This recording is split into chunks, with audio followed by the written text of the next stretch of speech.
What's going on, guys? We're back with a brand new video. Today's video we're back with the best player at each position series, and now we're doing almost the most underrated position on the ground, which is the defenders, and we're doing the key defenders.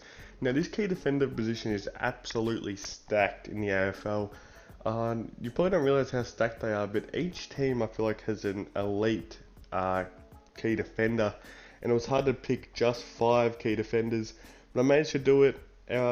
During the list, I kind of have a mixture of their potential in the future, how consistent they are, and stuff like that. So without further ado, let's get straight into the list. So first up at number 5, I've got Stephen May. Now this man almost could be higher on the list, but he had like a slow start to the year. Like he was the same Stephen May everyone knows and loves for the first few rounds of the season, but then it's almost like he hit the halfway point and then he just went to another level. He looked like he should have been in the All-Australian conversation. He could end up getting nominated, I'm pretty sure. So people did recognise him, and he could have had an absolute elite year if he actually stayed consistent during the whole year. But still, you cannot underestimate the last probably 7 rounds of Stephen May was probably some of the best defending I've ever seen. That game against Max King when there was the Indigenous round was absolutely ridiculous. Max King is, I think he's about 7 centimeters taller, but obviously he's built like a pole. But still, either way, Stephen May was just, I think he ended up grabbing about like over 10 intercept marks. Didn't even let Max King get near it. His intercepting ability is just hit a new level. He's always been great at being able to lock down his opponent, but he's finally got that like offensive game to his repertoire.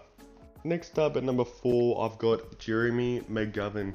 Now this man's probably been the best key defender ever since Alex Rance retired, but the problem that now McGovern is starting to get in his career is his injuries. He's starting to get slow.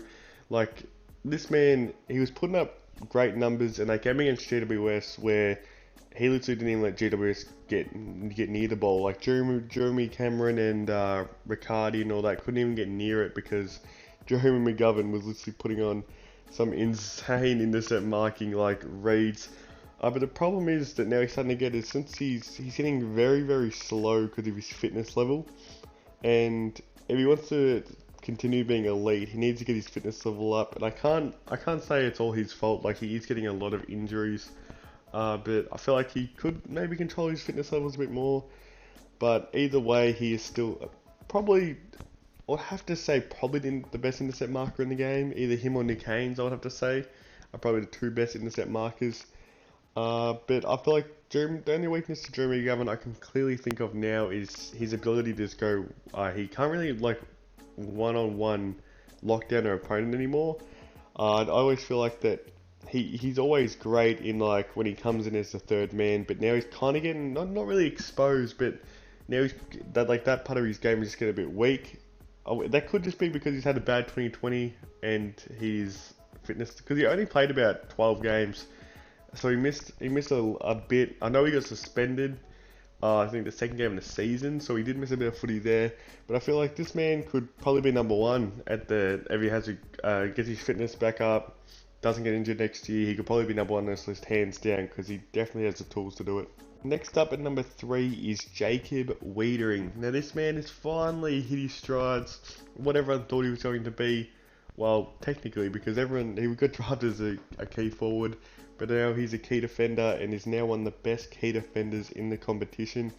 He's starting to get his offensive game off half-back down, but right now he's focusing on stopping that opponent, and he's done an absolute great job.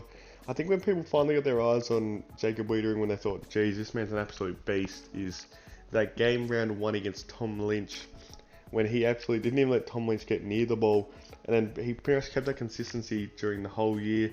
He might not be as heavily skilled as some other players. He's an elite kicker of the football. He's starting to get his intercept marking going, but the thing that makes him so special is his consistency. Like, you always know what you're going to get with Jacob Weitering. You always know that, like Carlton, because Carlton are finally making their push up the ladder, they can finally, they just know that the other opponent's key forward will knock it off the chain because they've got one of the best key defenders in the competition in Jacob Weitering locking him down. Next up at number 2, I've gone with Darcy Moore. Now this man is developed one of the best intercept markers in the AFL, with still being able to lock down his opponent at an elite level. It's very rare that you see Darcy Moore get outmarked. He's one of them defenders that would, instead of going up for the spoil, he always goes up for the mark, which in some situations sometimes it does hurt him, but very rarely. And he's 200 centimeters, but he's very, very fast off half back. His ability to break lines, even at 200 centimeters, is absolutely elite. And you can never, in this man, when he's in a foot race, you can never underestimate this man. And number 1, I've gone with Harris Andrews. Now this man is just unfair. He's like a cheat code. He can lock down the opponent at an elite level, but like he's locking down their best forward, but then he's intercept marking it. He's not even letting it, like, if you kick it inside 50, do not bomb it in the air when you're versing Brisbane, because this man just clunks everything. Or if he doesn't clunk it, he'll make sure that 100% there's not a mark taken. This man never gets beaten one-on-one. He's just absolutely elite, and he still has his offensive game. It's not like he's just an elite lockdown defender. His intercept marking and his ability to just control the game. He knows his football IQ is absolutely through the roof, and the crazy part about all of this is he's 23 years old. It is absolutely ridiculous at 23 years old that he's doing this. Usually when you're 23 years old, you should not be this great of an elite key defender, because they usually take a few years to like build into their frame and all this, and they need to learn how to play on the bigger bodies and all this. But this man has just thought, nah, stuff it, I'm just going to go straight out there. No need to wait until I'm 25 to finally become an elite key defender. He decided, you know what, at 21 years old, I'm going to go back and just control the game. And this man did, like, I swear, like every other key forward, he did get drafted as a key forward, and now it's a key defender. So, yeah. So thanks for watching, guys. Make sure to drop a like on this video. We're on the road to 300 subscribers. Hopefully we can hit that by the end of the week or any time in the near future. It'd be very, very great if we could hit that. Make sure to drop a like on this video. Can we get like 15 likes or something? That's the goal I'm trying to hit, like almost every video. And recently we've been smashing out in the water, so thank you guys very much. Make sure to drop a like on this video. I upload daily AFL videos at 4 PM every single day, so if you like daily AFL videos, press that notification bell and you'll get notified. So without further ado, see you later, guys.